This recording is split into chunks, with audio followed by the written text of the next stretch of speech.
Progress administration. I remember it well. Every dollar he was paid by the federal government, 99 cents of it went on products that were made in the United States or grown in the United States. One of my nephews, who's unemployed today, just lost his job in Seattle.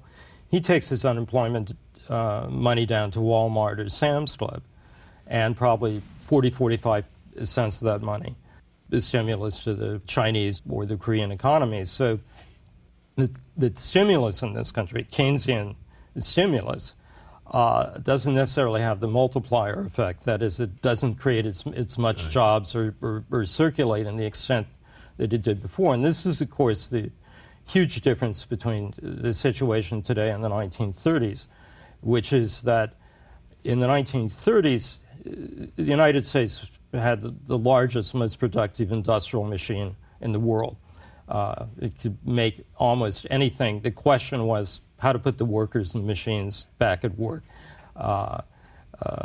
Today, you know, so much of our national wealth, so much of our employment, it is dependent on services linked to the financial role of the U.S. But unlike Roosevelt, who could undertake institutional reforms that would reduce the control of banks over industry, now we're part of an integrated interlock system where what we can do on a national scale is ultimately limited by our creditors and by the dollar, and internationally where every part has become so interdependent that it's hard to think about a general recovery without some kind of simultaneous and coordinated effort, and that seems to be utterly utopian at this moment. In that same essay back in October, you were asked the question, is Obama FDR?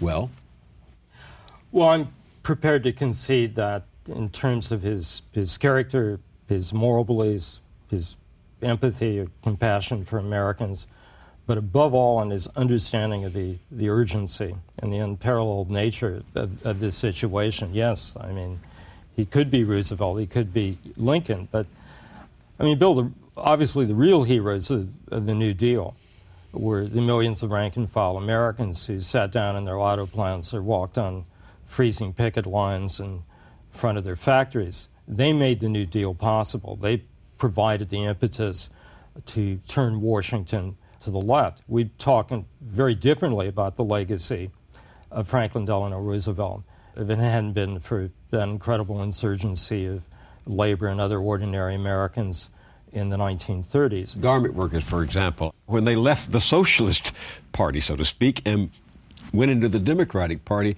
Roosevelt had a real infusion of blood. Well, a lot of them joined the American Labor Party in New York because they could not in good conscience ever pull that lever that said Tammany Hall Democrats, but they wanted to support Roosevelt without supporting the Democrats. In the 1930s, of course, you had vigorous third parties, often in power on state levels. Farmer Labor Party, the Commonwealth Federation in Washington, the nonpartisan league, and the Progressive Party out in Wisconsin and the Midwest. Yes, and you had these progressive Republicans, you know, in the tradition of La Follette or before that of William Jennings Bryan, who, if they were seated in the Senate today, would be seated to the left of Bernie Sanders, or the most progressive Democrat. They were the real hammers on the issue of the concentration of economic power. They were the ones who were exploring military spending and the scandals of the First World War. They're the ones who led the investigations on who really owned corporate America, on the role of banks and the house of Morgan. And this was of incalculable importance that they opened the books on the American economy for about the first and only time. And one of the things that hasn't happened yet is to do that right now on Wall Street. The most fundamental, straightforward questions about who are the counterparties who own the credit default swaps, who are the main creditors of these banks. In the midst of bailing them out with tens of billions of dollars of tax money, the public doesn't have any idea who's actually benefiting, who the parties are involved. What's your explanation for why we don't have that pressing inquiry and that demand for accountability that we had in the 1930s? Well, in the 1930s, we had an interesting coalition between a progressive middle class, including at that point still a lot of farmers, a very dynamic labor movement, even though it was divided, and a journalistic culture, literary culture that was in constant pressure and debate with the left. The left was all important in the 30s, and I'm talking about not just the Communist Party, but social democrats of all kinds, not because they were that significant a force politically, but they were significant intellectually, and they were asking deep and profound questions about the nature of economic power, economic institutions.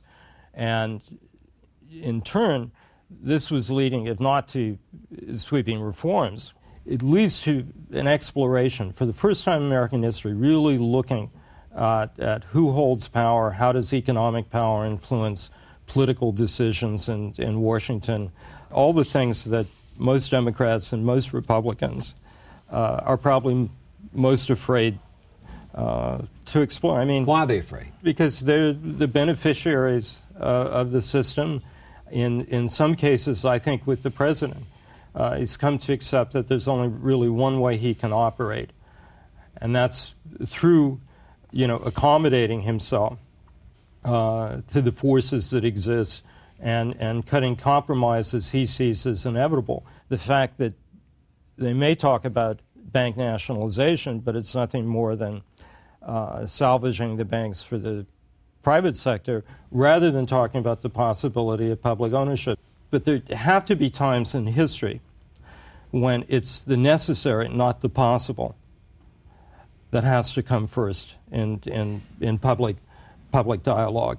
I mean, we've lost so much of the reform conscious, the sense of possibility in this country. We treat political positions as they're entirely relative. I mean, we let Rush Limbaugh define what a liberal or a socialist is.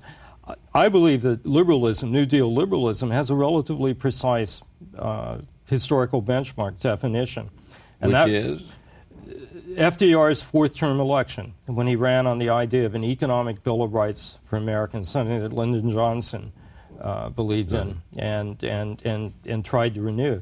And if you advance any agenda right now for how to get us out of this crisis, it would be to renew this concept of the real social citizenship, an economic Bill of Rights, and also the enormous need to strengthen the power of labor in the economy. The post-war golden age of the 50s and 60s was a period when unions were powerful enough to be major parts of the macro economy, when wages were tied to